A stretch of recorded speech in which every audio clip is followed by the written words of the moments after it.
لم يكن بأي حال يكفي مطالب الجماهير العادلة ومطالب الجماهير المتزايدة بحق، لأن كان حقهم دائما أن تتطور حياتهم،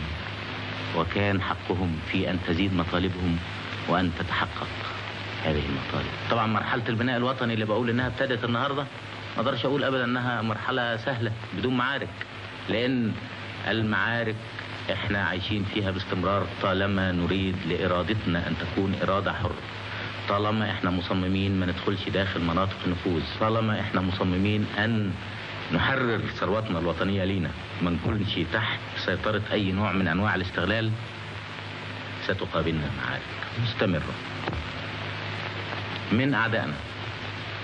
الرجعية اللي بتعتبر إنها بمعركتها ضدنا بتتصدى لتيار التاريخ، والاستعمار اللي بيعتقد إنه بمعركته ضدنا قد يستطيع